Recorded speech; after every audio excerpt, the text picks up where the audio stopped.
All right, welcome everyone. Thank you so much for joining. My name is Caroline. I am on the board of directors for DBSA California. We're very excited to host Devin Eshelman today, giving his presentation on the hero's journey in 7 stages. Devin Eshelman is a Medi-Cal certified peer support specialist who has worked in the field for 20 years. He currently serves as a part-time peer support specialist with Strive Wellbeing, while also preparing to publish his memoir. Diagnosed with bipolar disorder, Devin has transformed his darkest struggles into advocacy, teaching small classes on the gifts of neurodiversity and leading presentations on the hero and heroine's journey in mental health recovery. Thank you so much for joining us today, Devin. I will put the screen down so that you have full access, and the floor is yours. Great. I think that here is bigger. Great.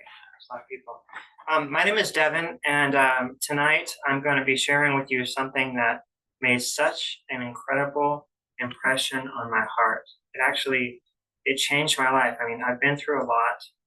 I have severe bipolar disorder, and in 2003, I attempted suicide, which caused me to become a complete paraplegic. So I've been in a wheelchair kind of like half my life, and now it's a little bit over. And I want to tell you that my life is as good as it used to be, as good as it was when I was able-bodied, as good as it was when I was a kid, even before I had any sort of mental illness. And so I went through a very dark time, and what I got out of it was a new perspective of life. And when I got in a wheelchair, I started going to NAMI support groups. I became a facilitator, and I also did the Inner Own Voice presentation training, and that's where I met actually Wendy, and we've been friends ever since. In that Inner Own Voice, I learned how to share my story. And kind of recently, maybe 6 months ago, I was speaking with my friend and mentor, Josh Roberts, at a church, and there was lots of people there, and we had overheads, and it was I felt like it was like kind of above my pay grade. I was, when you're intimidated and nervous, but not too nervous, because he was my mentor, and he helped just the right amount. And he told me, because he introduced this hero's journey. He was the one that introduced it. It was his idea first. He told everybody there that I would become an expert on the hero's journey. And at the time, I'm like, yeah, right. Like, I mean, I was pulled towards the diagram, which I'm going to show you, but I didn't know that it would become an obsession. I read about it. I watched YouTube videos 100 plus times, these short 10-minute, 15-minute videos, which Caroline, sometime either during or at the end, I want you to put my favorite videos. I cut and paste them and put them on the chat. So if you like this idea, if you like anything about the hero's journey, please watch these videos. They're real short, and I think for me, it's life-changing. So what I'm going to do is I'm going to get the screen share and begin my presentation. Let's see, make sure I have sound, because there's going to be some videos, short ones. Yeah, and just for anybody watching the recording, we are going to pause it just for copywritten material during the parts where he's playing the video, but I will put all the links so that you can look at them on your own when you're looking at the recording. And make sure it's got PowerPoint.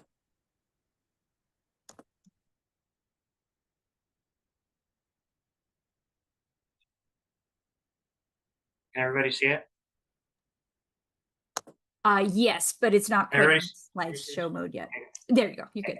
So traditionally it's called the hero's journey, but what we've done in order to make it more kind of inclusive and universal, because there's been some criticism towards the hero that is kind of like putting men above women or not including them.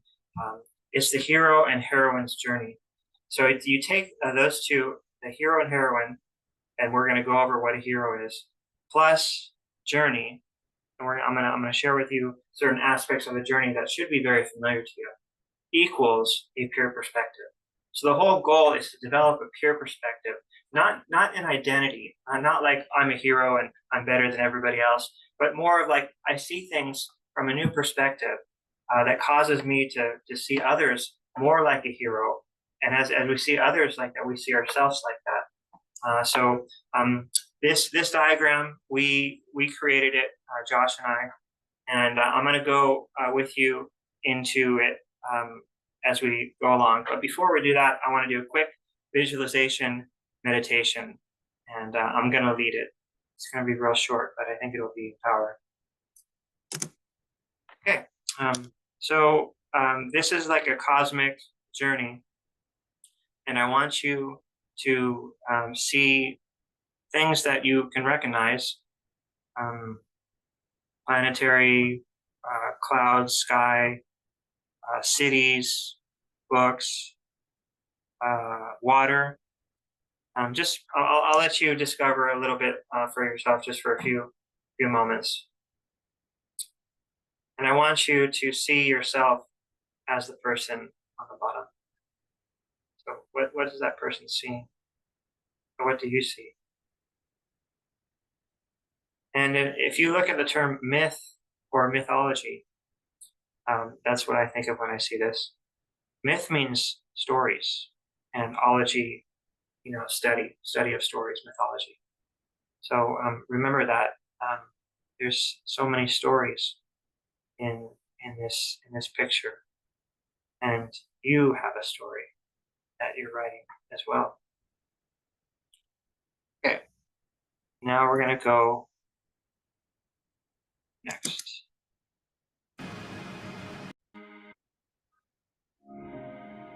As much as the hero's journey has come to be seen as an individualistic concept, a way to give shape and transform our own lives. So it's been seen as an individual concept, hero, just one hero. And then we've taken it to a hero and heroine. And we've also taken it to, as you'll see, a hero goes back to the community, back to their family and country and world. So if we can see the hero as not being by themselves, but see them as part of a collective, we might be able to see ourselves a little bit differently. Oh, and also it said about transforming lives. Yeah, that's what the hero's journey does. You'll see. The hero's journey is our journey. It is to reconcile our individual needs with the universal will. In other words, to help us as individuals function more harmoniously with the universe. The hero represents the universe in a constant process of becoming, eternal yet ever-changing. That's from Hero with 1,000 Faces. Let's go more into what is a hero. And because it's a universal concept, it's something that changes through time, through generations, through basically movies and characters. I've heard that the hero movies that we had growing up, I'm 42 years old, like Star Wars, like even The Matrix, the more recent ones, the movies now are not hero movies. They're a different genre than the traditional hero's journey diagram that I'm about to show you, and I'm actually about to show you some more clips. But before that, let's look at a hero in terms of personal growth. Look at how they say higher self, better version of yourself, potentialized self, deeper self, bad self, authentic self. These are all words that we like. And this is more than just personal growth, like in your book. This is something about giving back to the community, and it's a process of getting there. And that's why we like the term advocate. And I think in mental health, that's a term that most people know, that there's advocates, there's people that help others, and there's actually a very special definition of advocate. I'm going to show you.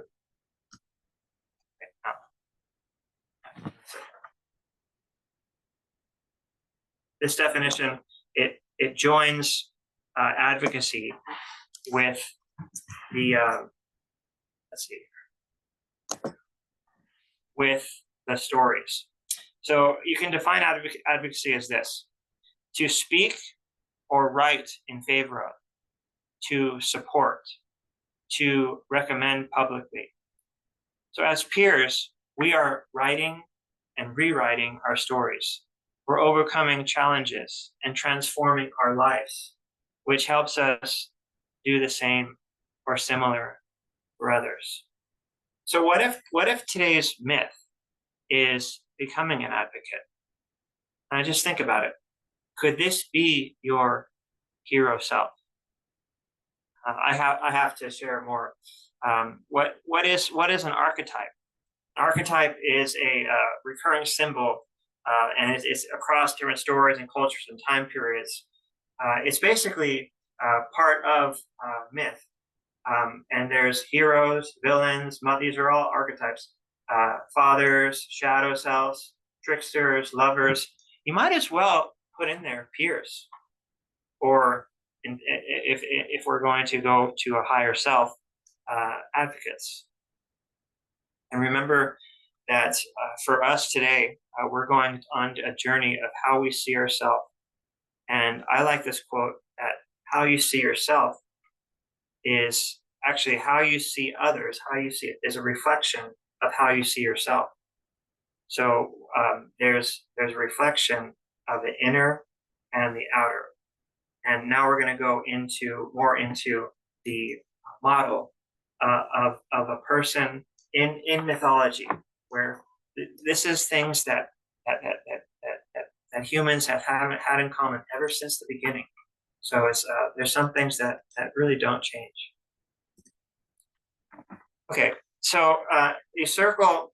You've got the ordinary world, which basically is things are comfortable, status quo, easy, and then you go into the special world. And the special world, other names for it is supernatural world, and also unknown, the unknown world. So we can't, because things are changing, we can't stay in La La Land. We can't stay where things are easy all the time. That's just not here on Earth. Things are like the circle. Things are on a cycle, and it's a process. And I think the goal is navigating it. The goal is being able to go from the ordinary to the unordinary. And there's actually a term that Joseph Campbell, the one that wrote A Hero's Journey, used called freedom to live. It's being able to go between both worlds. And that little dotted line part, that represents this kind of permeable kind of boundary that you can go through if you are able to answer the call, which I'll go into next. I also want to say this is important, that the inner world, which is on the inside, that includes our thoughts, our feelings, our memories, our values, and there's also the outer world, which is behaviors, relationships, physical environment. Think so basically use that and replace ordinary world with human nature, and then the bottom special world, you can replace it with the outer world or regular nature. So I just want you to see it. It's a combination. It's a non-dualistic. It's two worlds that are together, and they're interdependent of each other. And that's the premise of the hero's journey. So you know a little bit about hero. You know a little bit about the diagram. And now I'm going to tell you something. Oh, what's also interesting. I'm stuck on this. I love this. If you look at, because things are changing, you've got inside our beliefs change, our thoughts change, our feelings change, and on the outside, there's neighborhoods, there's animals, there's space exploration. All that stuff is changing, and your body, your physical body, is like the permeable membrane in between. That's how important the body is. That's what blew my mind, that perspective. And then let's see. So I will go to outer world and inner world. But first, I want to get your mind on how many cycles there are going on right now. So this is incredible. To open your eyes, to be aware of what cycles are happening. So the circle in the hero's journey, it represents the cycle of change. Let's look at how many there are going on there. Okay, you've got the water cycle. There's also the hydrogen cycle, the nitrogen cycle. Those are happening on our Earth.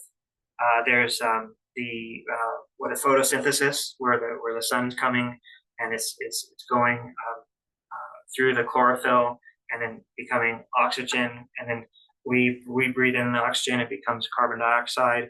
Obviously, the metamorphosis of a butterfly and caterpillar, it represents a cycle because it happens over and over.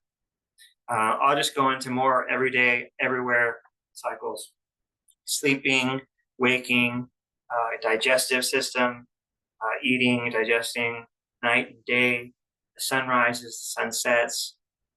Even look at how close it is. Oh, the seasons. That's a cycle.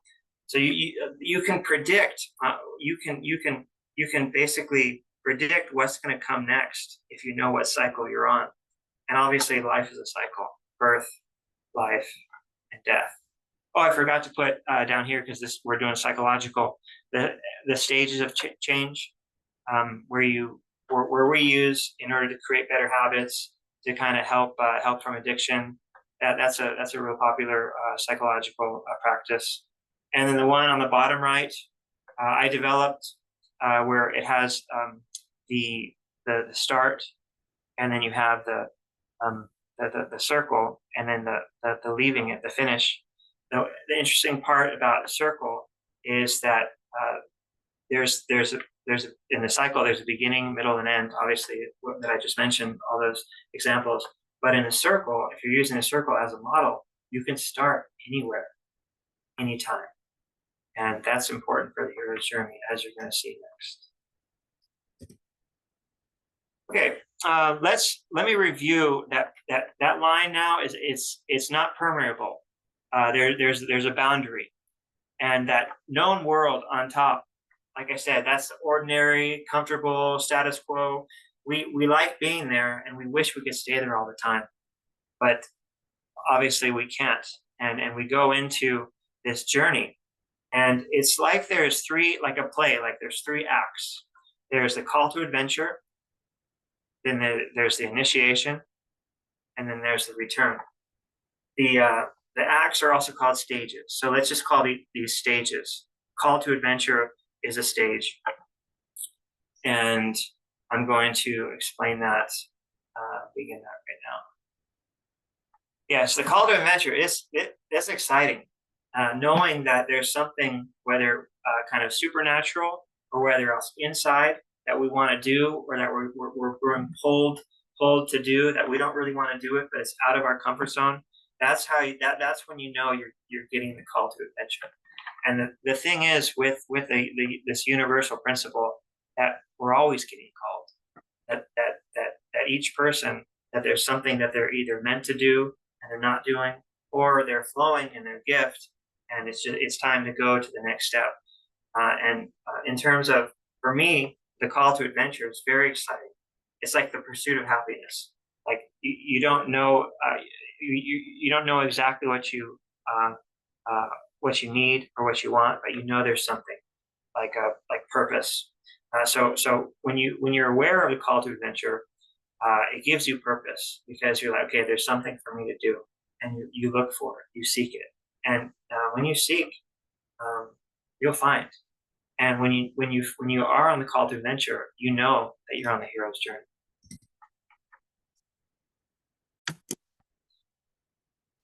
Okay, so that first stage, call to adventure, you leave the known world. Remember, I said known on top, and you go into the unknown world.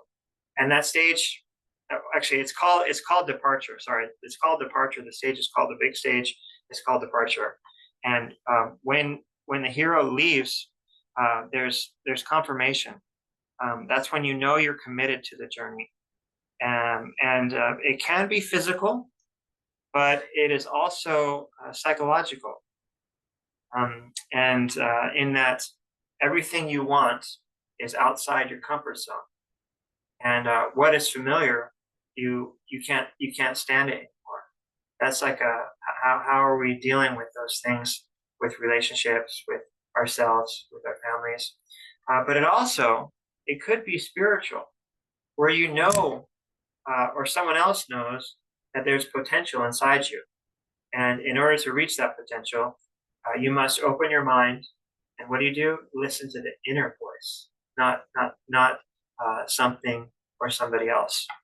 So on the bottom it says, make a decision to answer the call. It's a decision. It's a commitment. I'm going to go do this class. I'm going to go talk to this person about such and such. And I'm going to look at the hero's journey, see what's in it for me. Okay, so before we go into the unknown world, we have to go through something called supernatural aid, and that's when along the journey, there's people, there's messages, there's books that will help you. Let me give you an example.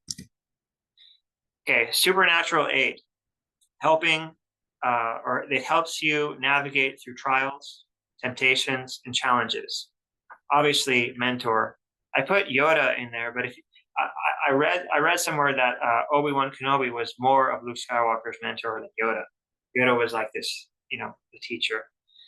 But anyways, that internal voice, which is your inner voice, which is your dreams, which is your visions, that can help you go into the unknown world, that permeable opening, and also reading books or taking a class, you can get kind of just help in your mind to decide what to do next. Okay, so then the last stage, or the last event of the departure, is called the Threshold Guardians, and it's kind of a mysterious thing. And all the things that I've read, there's different viewpoints of it, but I think that the best definition of the Threshold Guardian is the limits of your current understanding. So you have to face that. In order to grow, you have to face what you can't do, but what you want to do. And you have to face the things that are holding you back. And these are internal things: fear, shame, guilt, limiting beliefs. But also there's external things like disapproval, financial hardship, cultural expectations. All these things can blind you towards what you could be doing that could elevate your life and get you to become that higher self or advocate. And let's see here. Okay, here's example. I like this example. Threshold guardians are obstacles, whether external, like a guard at a gate or a tough exam, or internal, like our doubts and fears that block the hero's path into a new stage of their recovery. They test the hero's readiness and worthiness to move forward. Throughout both Harry Potter books and movies, I think there's more than two, but throughout the Harry Potter books and movies, the Dursleys, Harry's horrible relatives, act as threshold guardians time and time again. And what's interesting about the threshold, if you look at the threshold, it's like the bottom of a door, and it symbolizes the line between the old and the new, between comfort and growth. And everybody has heard of the pain threshold. How much pain can you take until you can't take it anymore? That's a good way of using hands. But it's basically what's the point of pain that you can take before you decide to move to face to start your transformation. And that's actually coming soon. Okay, before we have our transformation, if you look on the left side where you have the circle, on the right side, it's kind of blurry right now, but that's your transformation. So it's interesting how the sides are correspond with the others. If you answer the call, you will begin the initiation stage, and that's on the top left, or that's actually the circle, but I wrote it on the top left. Should wrote it on the bottom. And the definition of initiation, that's like being initiated into a fraternity or some sort of entrance or acceptance into a group, a society. So that's what initiation is. You've been accepted into the unknown. You're going into the world of matrix, not in one sense. And in that, this is what you're going to face. Step 6. If you look at the dragon, it's another mythical kind of mysterious creature that is the symbol that's changed over time. That would actually be a good conversation at the end. What does the dragon symbolizes? In my notes, it says that the dragons are in our psyche, and we face what we perceive to be the most threatening to us in our lives. That's what the dragon can represent. Let's see. But before we face the dragon, this is what we have to go through. Tests, temptations, challenges. Enemies can be people or ideas coming against us, getting in the way of our peace or progress. Challenges become increasingly difficult, testing us to the utmost, forcing us to change and grow. Temptations challenge our ability to hold off on some sense immediate gratification.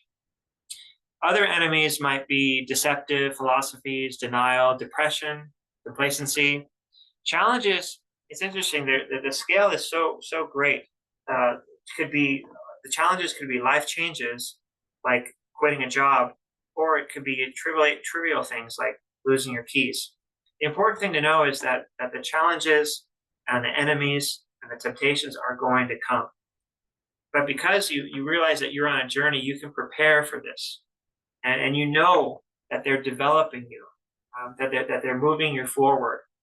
And let's see, I wanted to put this one, where I showed the video. There. The challenges and temptations, it looks like you're going down, but really you're going towards your big breakthrough. And how this affected me was, I used to be afraid that I'm gonna go through a darker time, or I'm gonna lose things. Whatever I have, things are gonna be worse. I mean, I don't need to go into details, but they call it these ordeals, these struggles. And what happens is, when you have this perspective, you're not afraid of challenges. You're like, bring it on, because I'm getting closer and closer to the one that's going to turn the circle. Obviously, things are at a cycle; they keep changing. So, being able to know where you are, you're going to know what's next. And the stages, they're not linear. They're not like this will happen and this will happen, but they're predictable.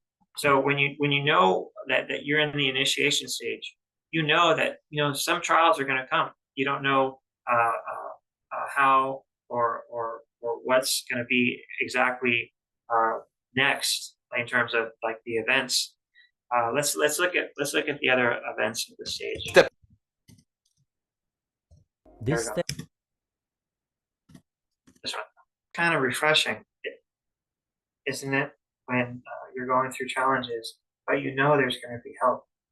There's going to be people that are going to, in however form, that there's also going to be enemies, and so you can predict that as well. So this stage, the challenges and temptations, there's going to be enemies coming. There's also going to be allies, and I'm going to go over allies real quick. Okay, there's the mentors. There's Yoda again. Somehow supernaturally he just shows up. You got Rafiki. Everybody knows Rafiki. And then you got Simba, Timon, and Pumbaa. I said them right. The little mongoose in the front. So that you can expect help. I mean, look at what happened in The Lion King. They were there when Simba ran away from the Pride Land because he thought that he was responsible for killing his father. And then Star Wars, look at the help that Luke Skywalker got. You could also include in there R2-D2 and C-3PO. The mentor, it doesn't have to be a person. It could be a book, a class, a YouTube, something that, or a therapist, something or somebody that helps you and where you're at. The mentor, it guides you. The mentor is somebody like for me, Josh Roberts. When I spoke and when he spoke that word over me about the hero's journey, he was a mentor to me. Let's see, allies. Those could be friends, coworkers. In Harry Potter, you had Hedwig, Hermione, and Ron, Harry Potter's helpers. I'm sure everybody's familiar with having a mentor or having help. Also, support groups, teachers, parents sometimes can be your allies. Moving on to the big one that nobody wants to face, that we realize that it's could be the best thing. The abyss. The abyss is also known as the crisis. And like I said, as you go down into the temptations, your ordeals might become bigger and bigger and bigger until you get to the big one. This is it's like you're walking along a cliff and you get to the edge and you look down and all you see is darkness and you don't think, you said there's no way that there's a bottom. Think of like the bottomless pit, but I like the cliff analogy better. That is what the abyss represents, and it's the ordeal, the big one. And we all have had a crisis and ordeals, or major ordeals in our life. And I experienced a breakthrough after my accident of becoming in a wheelchair. I realized that God had a purpose for me. And before that, I didn't believe anything about purpose, anything about God. I thought that I was alone. I thought that I was the only one. So I found out these things to be true only after I survived, only after I opened up and accepted help, really. I listened to people. Before, I had a lot of pride and ego, and I was just kind of stuck in my own world. It wasn't comfortable, but I wasn't growing.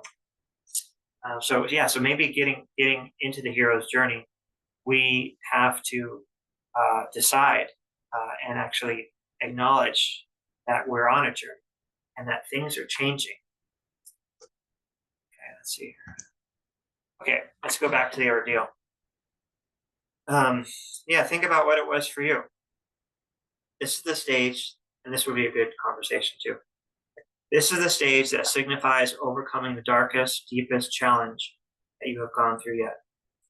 The most perilous part of the journey, where the most is asked of you, and where it is easy to fail. Let's see, I would say that the ordeal in the hero and heroine's journey, it psychologically, it mirrors the principle of resilience. So if you're able to go through the ordeal and have that trauma and grow out of it, you become resilient. And the more you do it, the more you get to what is called post-traumatic growth, the more you get closer to that. Let's see what happens to Neo when he goes through the big one.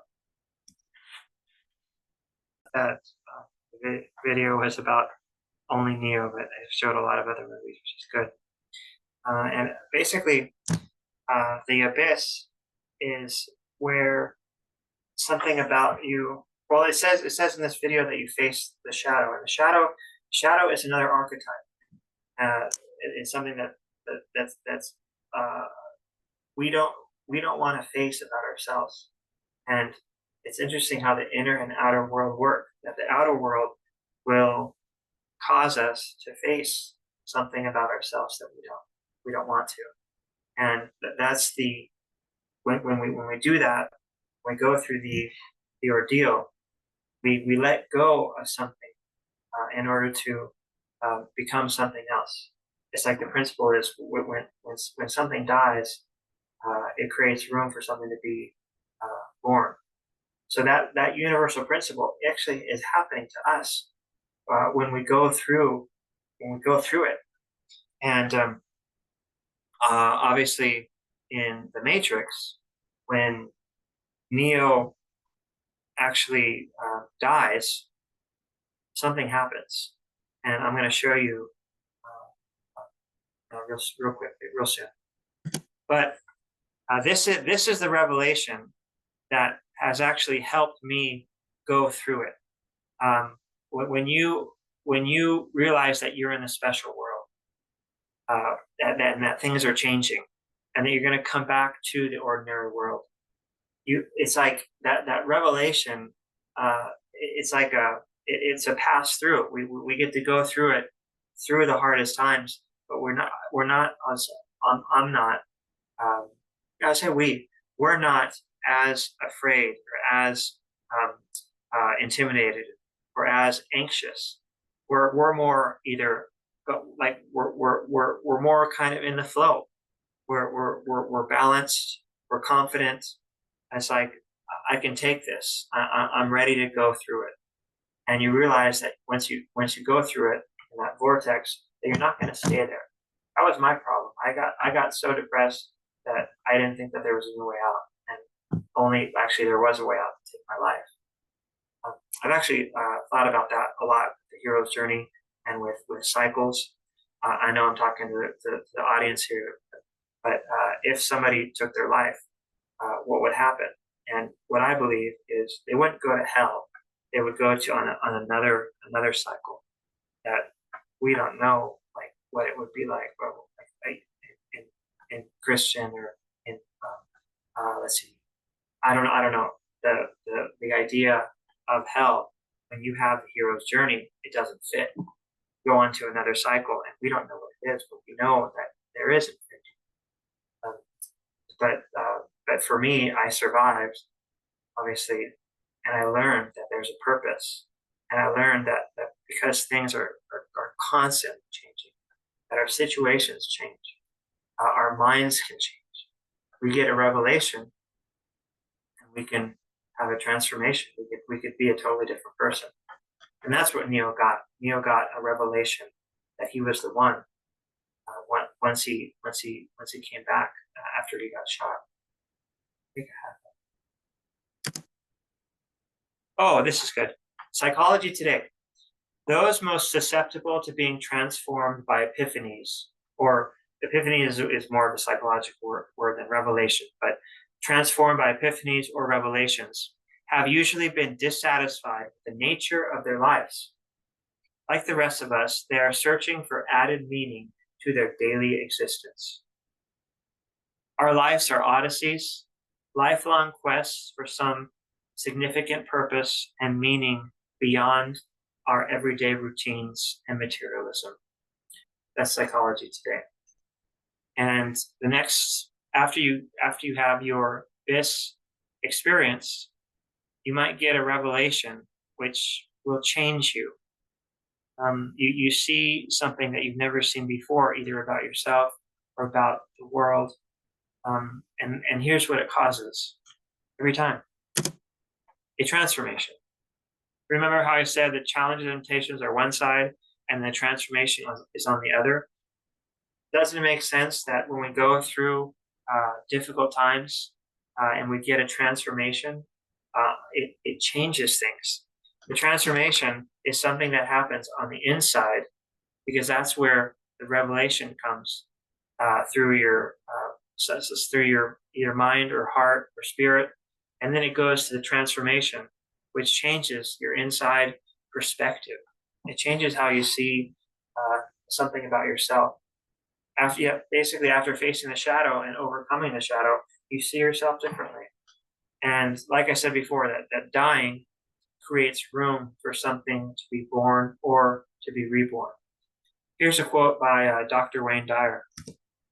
If you change the way you look at things, the things that you look at change. So transformation it happens on the inside, and then it affects the outward. It affects the appearance of things. Look at the term metamorphosis or metamorphose. That's what actually happens, is that there's a outer change, and then because there's something that happened on the inside. Here's what's important. If you can understand that you are in the process of transforming, you will be way better off, because things are going to get better if you just realize that they're going to get better. And if they get worse, you realize that they're going to get better, because it's in a process. And transformation is the inner perspective that will bring you hope as you remember that you're on that continuous cycle. Here is the return stage, where you're going back to the known world or the ordinary world. Video. The scene that I thought was going to happen before, but as you saw, that Neo had the revelation that he was the one, because of dying and being raised up. And that's kind of what happens to us. It's a symbolic death, and then being raised up again, raised up new, different. And when that happens, you can realize that you have gone through the hardest part, and then in the journey, this is the time that you come back, and this is the time that you have the victory.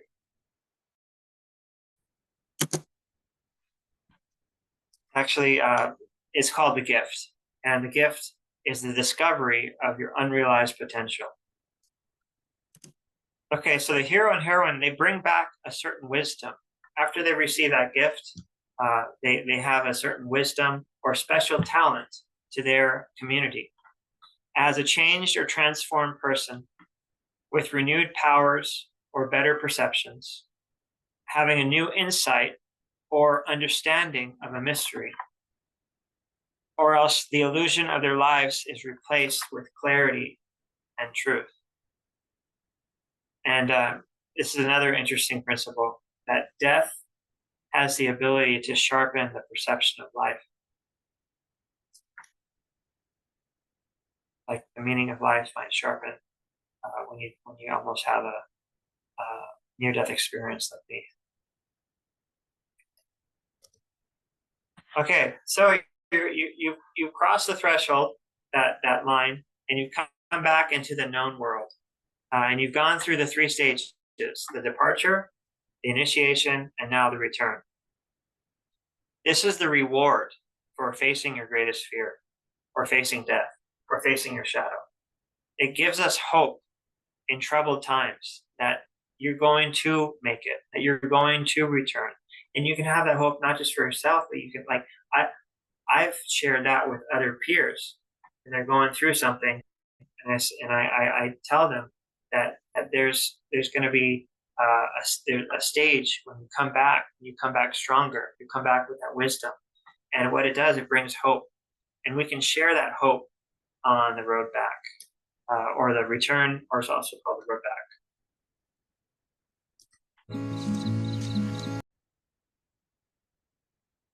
Well, that's the return. And I think that before we had a thing with salmon, and how salmon represented peers who go through transformation, because they're such a transformational animal, where their fin changes and they go back to their eggs somehow. It's like mysterious, and they're able to swim upstream because their body changes, and it changes with it. I'm getting this just reminds me of I think salmon are such amazing creatures like us, and we change, and we go against the current, and we adjust like salmon do. I don't think those are salmon anyway, but going back to the end, we're at the final part. I think this is beautiful, that gift that we bring back to our known world, whether our family, our friends, our community, our city, the world, the ordinary world. As we come back, we bring that gift, however it manifests it, but usually it's a type of wisdom. And in the old days, in the myths, they call it the elixir, and the elixir means magic potion. So they come back to the ordinary world, to their family, and they have something that can heal the community. And I think that we do too. So we call it the elixir of life, and that life is kind of like the elevated life, is the higher self, is the authentic self, is the self that you found in the journey of who you are, the advocate self. And so the elixir of life, it's a useful way to look at failure. Like if you feel that you failed during the journey, you really didn't if you made it through. Heroes learn, if they're wise, what mistakes to avoid. Dorothy brings back the new idea of home and a new concept of herself. Everyone knows when she says there's no place like home. And then this is the community aspect of the elixir. A common and powerful elixir is when the heroes, they take larger responsibility for those around them. So they give up their loner status, and they're motivated by serving others rather than the ego, rather than themselves. And that's like I said about the elixir of being an advocate or being a higher self, being a hero. You don't do it all. Oh, look at me! I look so glorious, and with my cape and my nice hair. No, you as a hero, you come back and you give and you help. But right here it says that the elixir, it was said to cure all diseases when the alchemists of the past were inspired, and they wanted this elixir, which represented by the philosopher's stone or the Holy Grail. So this elixir is something so precious, so valuable. It can also be spiritual. When you come back and you have a new life, like you're born again, or you have the basically a new anointing to do something different that you've never done before. So that is the elixir of life, and I'm pretty convinced that this elixir of life is real, and it's for every one of you at whatever stage of the journey you're on. The elixir is something that if you stay in it, as things change, that you will experience something like it. And this is going to be the last part. Okay, listen. If you can't see that it's a mouth speaking, it's in this symbol. Listen for your call to adventure, and realize that the journey it's not about the destination, but it's about the journey. And in the hero's journey, it never stops. Once you make it once you receive the call, and you go into the special world, and you face the challenges, temptations, trials, and you hit the abyss or the crisis, and you come out of it, and you come out of it different, and you receive a revelation that gives you a transformation. So that changes something on the inside, and because of that, because you're a different person, you're able to have a certain gift or do something that you weren't able to do before, and then you take that back to the regular world, the ordinary world, and things are good and easy for a little bit actually, but the hero's journey, it's a cycle that keeps going. So once you get to the end, it's actually really the beginning of another one. And so my advice for all of us to distinguish, what is the call to adventure right now? What is it that you desire to do really strongly, or maybe don't desire, but you know you're supposed to do it? That is the beginning of the hero's journey. So be sensitive to that call, and life becomes exciting. Life becomes just fun and mysterious, and it's in my experience, this stuff is real. And if you want to find more examples of videos that they've made some incredible videos. I think Caroline put them in the chat. So there could be some good discussions.